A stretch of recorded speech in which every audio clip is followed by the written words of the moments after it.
व्यवस्थापक अध्यक्ष आदरणीय बच्चूभाऊ कडू यांच्या नेतृत्वाखाली चालत असलेले दिव्यांगाचं हे आंदोलन आहे।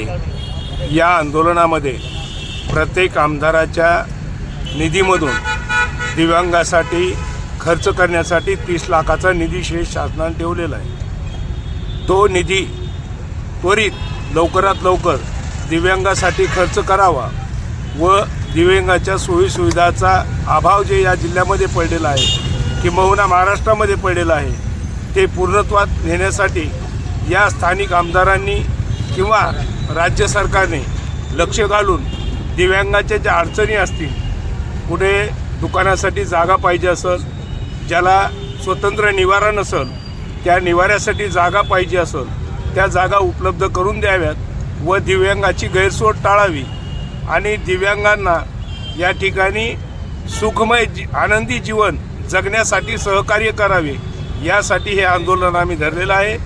जोपर्यंत दिव्यांगाचा आमदार आणि खासदार निधी वाटप करणार नाहीत तोपर्यंत बच्चूभाऊच्या आदेशानं आम्ही स्वस्थ बसणार नाहीत। नक्कीच या आमदारांना व या खासदारांना फिरतानाही या ठिकाणी अडथळे निर्माण करण्याची ताकद आमच्या प्रहारमध्ये आहे, हे स्थानिकचे आमदार आणि खासदारांनी लक्षात ठेवावे। आणि बच्चूभाऊ कडू यांनी जे दिव्यांग व प्रहार सैनिक यांना जे आदेश दिलेले आहेत, जोपर्यंत दिव्यांगाचा 5% निधी आमदार आणि खासदार यांच्या कोट्यातून दिव्यांगांना वाटप होणार नाही तोपर्यंत प्रहार सैनिक या आमदार किंवा खासदाराला रस्त्यावर फिरू दिलं जाणार नाही।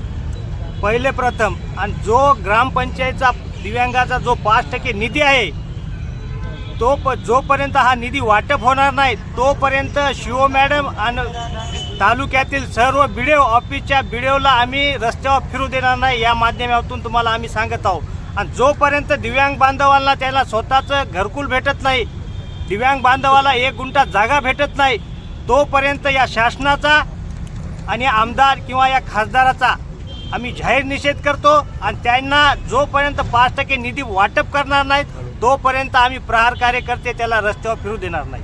पण हा 2 समाजामध्ये 2 याच्यामध्ये भांडणं लावणारा शासन आहे।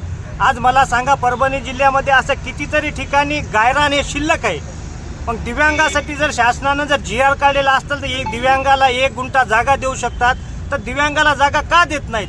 मला सांगा, आज ग्रामीण भागामध्ये प्रत्येक ठिकाणी गायरान आहे आणि प्रत्येक गावामध्ये 20 ते 25 दिव्यांग आहेत, त्या दिव्यांगापैकी फक्त 4 ते 5 दिव्यांगाला जागा उपलब्ध नाही, तर त्याला जे शहरामध्ये किंवा ग्रामीण भागामध्ये जे गायरान उपलब्ध आहे त्या ठिकाणी 1 गुंठा जागा देऊन त्या दिव्यांग बांधवाला घरकुल बांधून द्यावं ना। पण शासन तसं करणार नाही, फक्त कागदी घोडे नाचवायचं हे शासन आहे। दिव्यांगाच्या पाठीमागे खंबीरपणे शासन उभं नाही।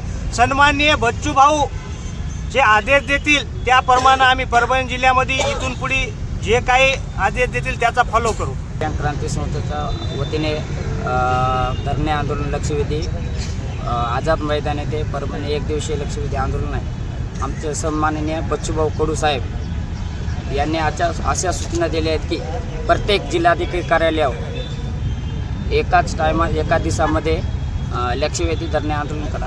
बच्चूभाऊंनी जो आमच्या दिव्यांग बांधवासाठी लढा उभारला आहे, आमच्या मागण्या असतील आमदार व खासदार निधी तात्काळ 30 लाख रुपये वाटप करण्यात येईल। आतापर्यंत कोणत्याच आमदारांनी खासदारांनी परभणी जिल्ह्यातल्यांनी कोणत्याच आमदारांनी खासदारांनी 5% निधी खर्च केलाच नाही।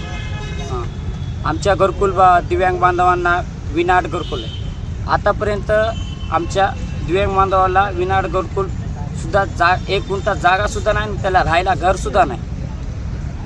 आमची एवढंच प्रशासनाला विनंती आहे की आमच्या ज्या काही मागण्या असतील ते तात्काळ मंजूर करण्यात यावा।